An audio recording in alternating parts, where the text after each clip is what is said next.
Welcome back, Left Reckoners. I'm Matt Leck. With me is Cole Stangler. Cole is a journalist in France covering labor and politics. Cole, thank you so much for joining us this evening.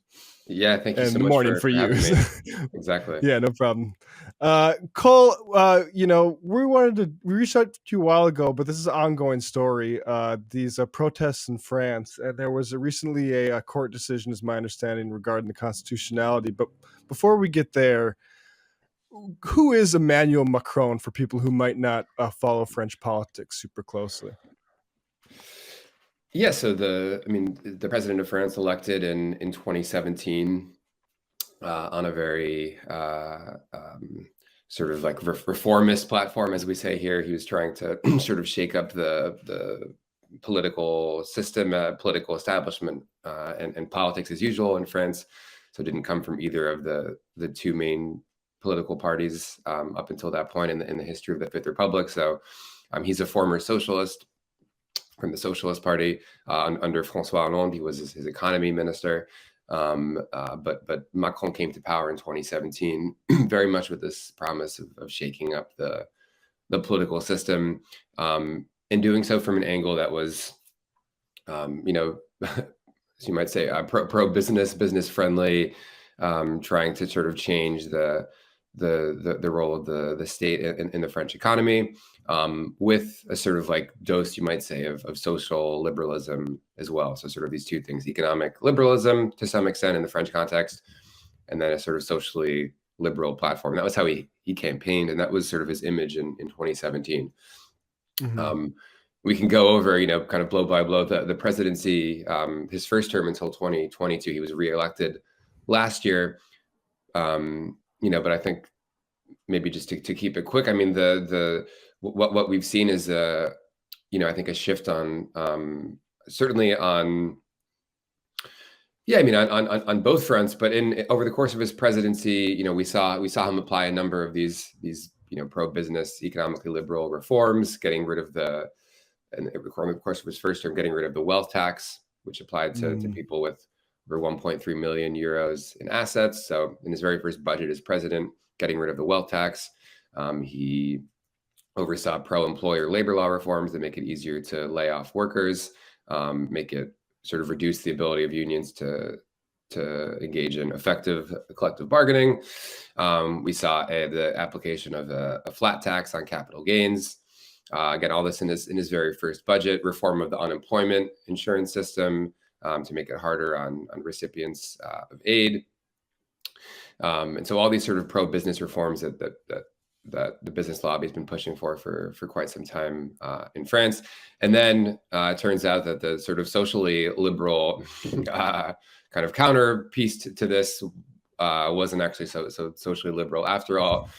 We saw a lot of his ministers engage in what you might call kind of culture war stuff in the French context, talking about Islamo-leftism, on issues of racism and police violence.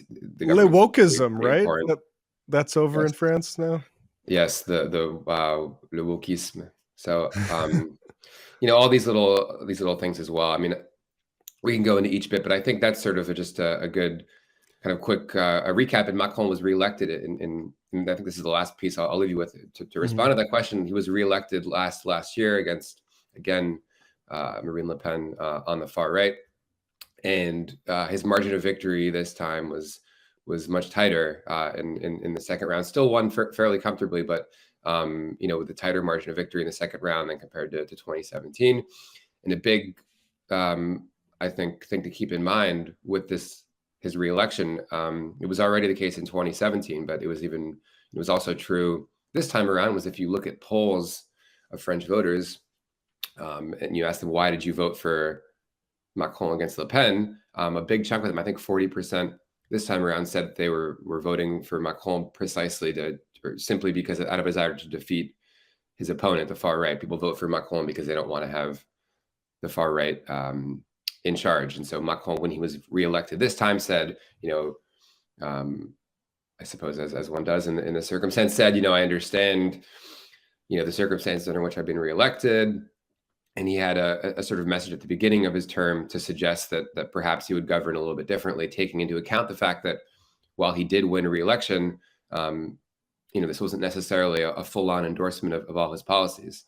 And what we've seen since that re-election about a year ago is he's governed as if he has this, giant popular mandate for his policies, when in fact he doesn't. And I think that's what we've seen right now with the pension reform battle.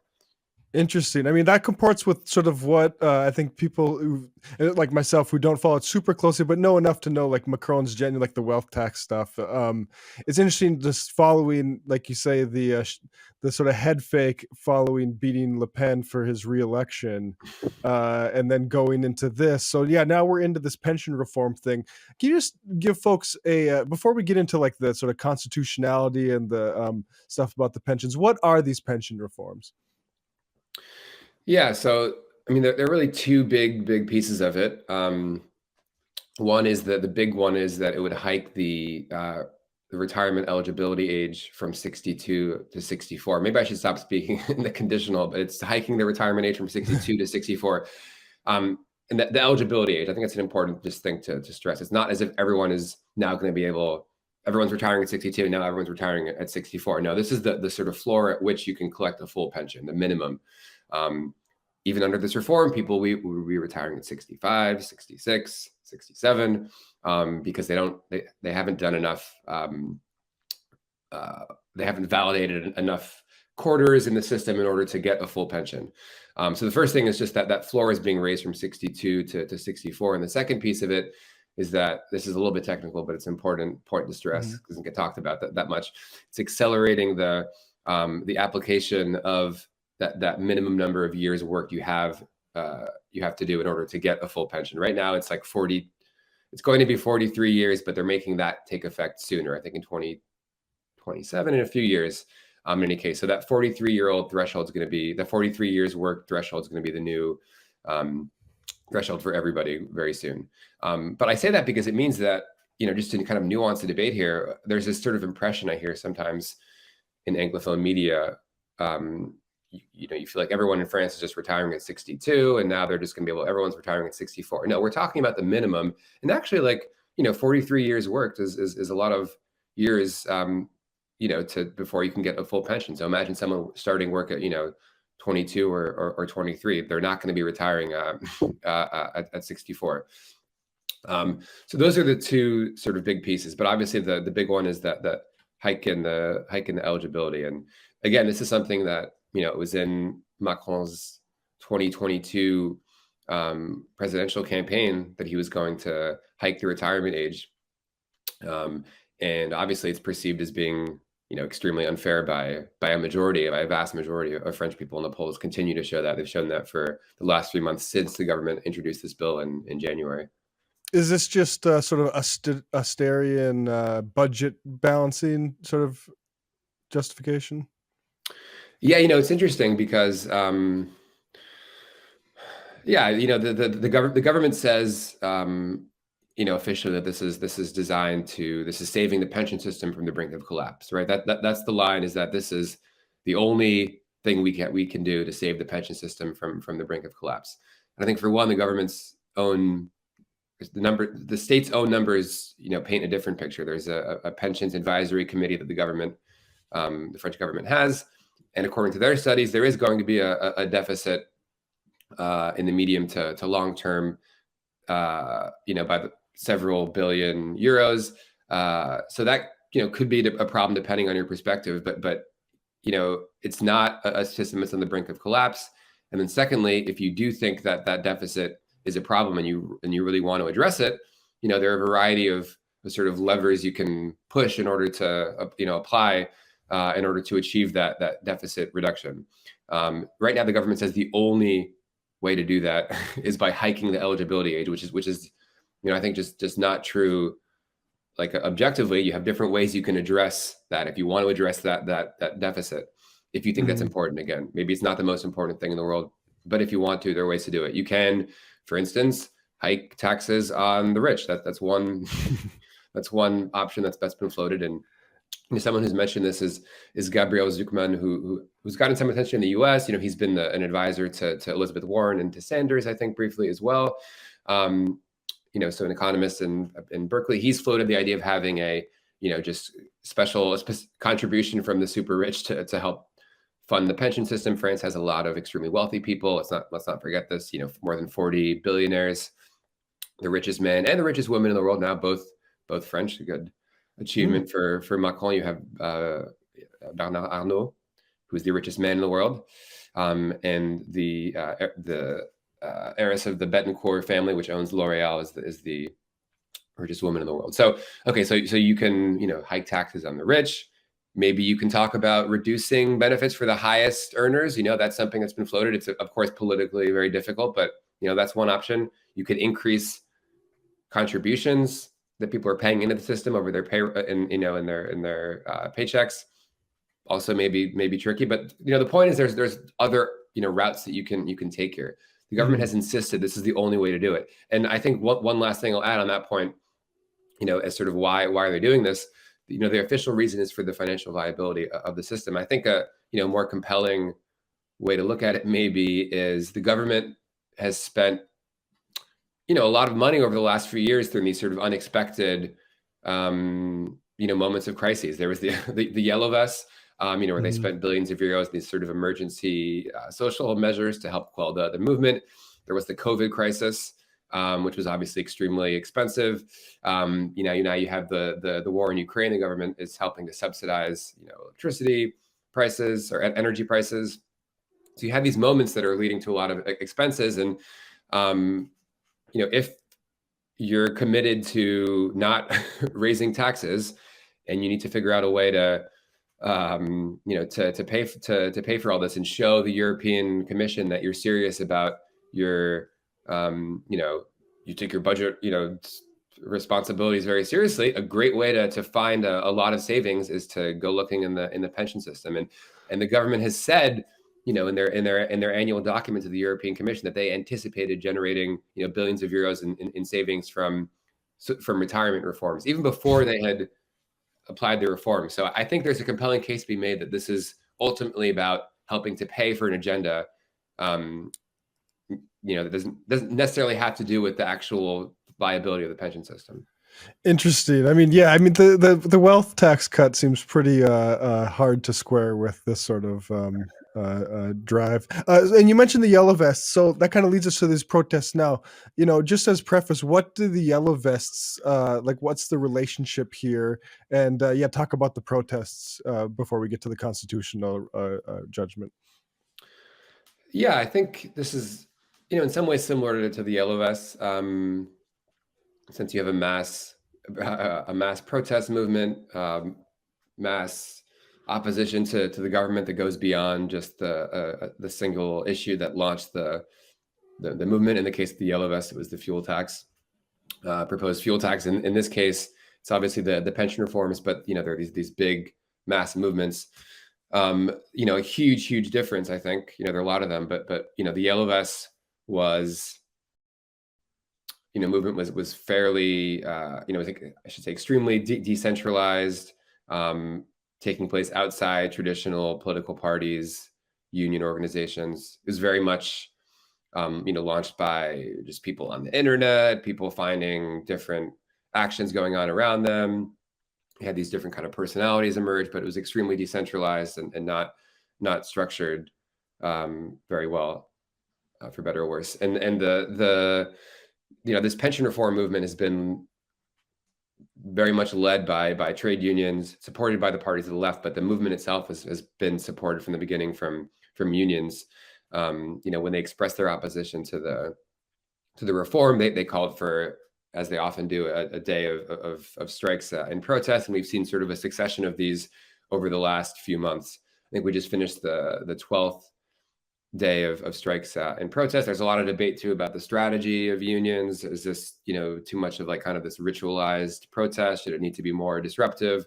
It's a whole other question. But certainly the unions have been leading the protest movement here, because I think people think this is fundamentally just unfair. Why is it that I just was giving you some background on, we were talking about the his reforms earlier. Why are the blue collar workers, people who are like, I don't know, working on construction sites or janitors, or people working in restaurants, why are they asked to essentially sacrifice 2 more years of their life because the government is unwilling to go find money from the super rich, and unwilling to ask the rich to pay their share? And you're asking ordinary people to hold on a couple of years more, and in some cases, in certain sectors, that can be very difficult. I recognize that that's not the case across the board. Obviously, there are certain maybe white collar workers where people wouldn't mind working 2 years longer. But again, if you're like, a janitor, or working in construction, or working in, if you're a home care aide and lifting around, people, Yeah. if you're like working in a hospital, there's certain jobs where, it's very difficult. And I think, there's a sort of baseline, core kind of sense of injustice that I think a lot of people feel. And the polling is really, really staggering. If you look at this, like, 70% of people opposed to the reform. I think I saw a poll even after the decision from the Constitutional Council saying that 60% of people think that the protest movement should go on, even now. So you had this, I think just sort of a sense of injustice that fueled the beginning of this protest movement. I think there's one other really important moment to emphasize here, which is the way that Macron and his allies got the bill across the finish line, so to speak, which is they had insisted from the beginning. So the bill was introduced in January, that they were hoping to approve this in a vote in the National Assembly in sort of the traditional way. The problem is that Macron does not have an absolute majority in the National Assembly. He has what's known as a relative majority, meaning he typically needs support from the right-wing Les Républicains party to govern. And so their goal was to pass this the conventional way. And it turns out, as they were heading to the vote, that basically they did not have the votes to pass this. It's a problem. In the midst of this big protest movement, you don't have the votes in Parliament to approve your extremely unpopular bill that's been sparking strikes and protest. And so at this point, they used this maneuver in France, which is Article 49.3 of the French Constitution, which allows them to essentially pass votes without, pass bills without up or down votes in the National Assembly. And the only way to reject the law approved in that fashion is to have a motion of no confidence against the government. So it just, extremely kind of strong arm, use of executive authority, which, it should be said is part of the French Constitution. This is a legacy of General de Gaulle, who set up this constitution that is, I don't want to say semi-authoritarian, but in certain ways, kind of. And so this is the measure that Macron relied on to approve the bill. They do Article 49.3. There's a motion of no confidence that falls short by 9 votes, much closer than a lot of people expected. And this sort of inflamed the protest movement again. I think the way I kind of look at it is 2 stages. One is before that the vote in Parliament, or the non-vote in Parliament, and the second is what happened after that. Because at that point, I think this movement shifted from being not just something about retirement reform and social and economic injustice, but actually into a deeper question about just how democratic are France's political institutions. People, I think, were enraged at the fact that the president just not listening to them, that they're able to approve this bill. And so you now have a sort of democratic crisis, I think, in France, that again the government does not like talking about. They hate this word, democratic crisis. But so you have a lot of things going on. Yeah, and so how does this the ruling that it's constitutional play into this? Is that a third phase we're going to enter now?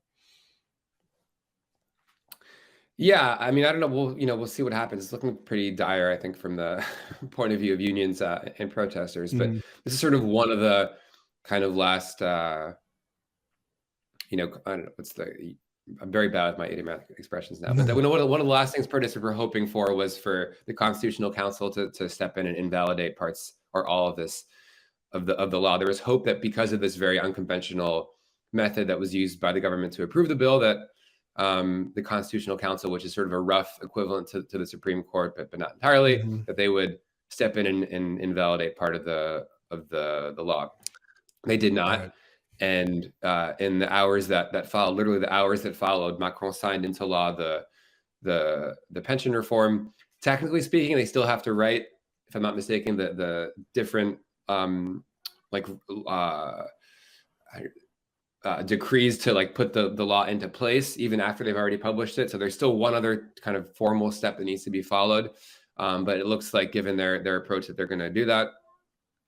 And then the sort of last thing protesters are hoping for is that the Constitutional Council will validate their request to have this sort of national referendum on the issue of pension reform. That's something that's never been done before. It's this sort of measure that's been allowed from a reform, a decade or so ago, where if you get a certain number of signatures, you can have a vote, nationally on an issue. It has to pass a few other hoops as well in Parliament, and then the threshold is very high in order to actually have a referendum. I think you need 10% of the electorate to sign on. So we're talking about more than 4.5-5 million people need to sign on to this, which is a tough ask. Mm-hmm. But that's sort of the hope for the movement at this point. There's still a glimmer of hope, I guess, that if they can just disrupt the country, that maybe Macron won't, maybe the government won't put into place the decrees to apply the law. There's actually one precedent of this. It doesn't look like we're going down that route, but I should just say it. In 2006, Jacques Chirac, in the face of a mass protest movement, his government did not sign into place measures to put into place a very unpopular youth employment contract law that had sparked mass protests because there was a huge movement of opposition. Mm. It doesn't look like we're really heading in that direction right now, though. Yeah, and so, I mean, just in closing, we're familiar. We've talked about Mélenchon on the show before, and Le Pen. How are on the left and the right, and if there's any other people on the left we should be looking at. But I'm just curious what this portends as far as is this Macron kind of exhausting his political capital, or is he going to be able to hold on for a while longer? Yeah, I mean, that's a very good question. It's really difficult to imagine. It's hard to imagine at this point Macron governing well after this. I mean, it's hard to imagine him getting support from Les Républicains, the right-wing party, given that a bunch of them just voted in favor of a motion of no confidence. It makes the margins just that much tighter for them. It's almost impossible to imagine him working with the left on certain issues at this point. But he does still have 4 years left on his term. And this is why a lot of people, even from the Macronist standpoint, are wondering, why would you burn so much political capital at this point in your presidency? Mm-hmm. So we don't really know what that's going to look like. I think, the situation on the left is interesting because this is in some ways a moment that's really, they should be, at the forefront of French politics. And to some extent they are. The labor movement is, if you look at polls, approval of unions has gone up. The unions are recruiting more members because of the protest movement. I don't know if it's translated so much into, more support for the left. If you look at the polls, the support for the left is pretty much steady. The support for Macron's party has plummeted, and the support for the far right is rising. So I would say the prime beneficiaries of this have been the far right to some extent, and the left, because they're holding steady. But there's been a couple of special elections in which we've seen support for Macron's party fall, support for the far right rise, and the left, more or less hold steady. It's hard to speculate who's gonna benefit from this politically, but I think the left, is in a good position. And I think it needs to be able to articulate an alternative to Macron, given where we're at, mm-hmm. Because in some ways, and I think it's really dark, but some people are already, I don't really share this view, but there's sort of this fatalist view that you hear a lot now in French commentators saying, well, now it's basically going to be the far right that's benefiting from this, and it's almost inevitable that they'll win in 2027. I think there was one poll that showed Le Pen beating Macron in 2027, which I don't know how seriously one should take that, because Macron's not going to be running again.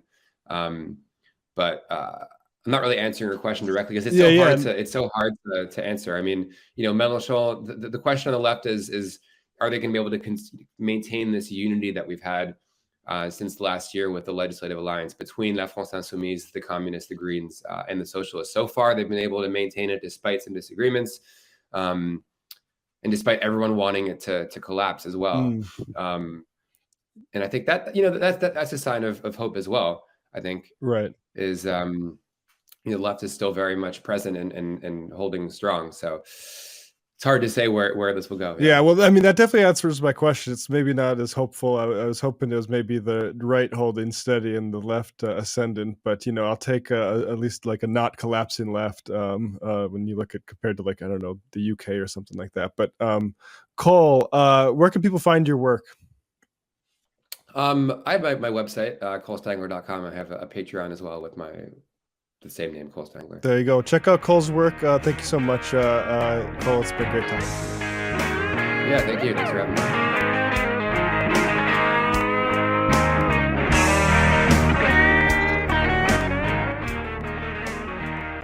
It's good getting the opportunity to chat with Cole, who was recently published in the New York Times with a guest essay on this exact topic. Yeah, I'll link that in the show notes. No, really appreciate having somebody who knows their stuff to talk about everything that's been happening there, because it's been pretty crazy, fairly inspiring when you look at some of the tenacity, but much more is needed. Yeah, it's wild. Like the like Macron just as like a kind of like presence, because I mean, I think he's such, like, if you like, I know this is not cynical, but you don't want to abstract too much from reality. But he really does represent a certain kind of politics that I think is going to be with us in our lifetime for a while. Yeah, exactly. Like, and it's interesting because we get, just UK politics is easier because like English, right? And so like we get a grasp of like Starmer and Boris Johnson and those personalities, but like Macron, like as just like a sort of a banker neoliberal, like, and it's funny because like North Dakota has their own Macron, Doug Burgum, who ran as an independent. I'm not, and now he just caucuses Republicans because Republicans run the party, and what does he care? So Burgum will squawk about trans bills but sign them, sort of thing. But anyway, it's just interesting, that sort of businessman thing. Like, you would hope Trump would have exhausted that. Not that Macron, I guess, is a businessman, but it's just weird. Yeah, but he's the representative, I find, of like, technocracy is like a fancy word for this, but it's just like, the accredited class in society. We need to sort of bulldoze over this democracy stuff. People are going to get mad because we're doing the right thing, and the mentality is like, well, if everybody's mad, it probably means we're doing a good job. Bullshit kind of thing. Yeah, it's like, I mean, like the third way, basically. Like, he's like,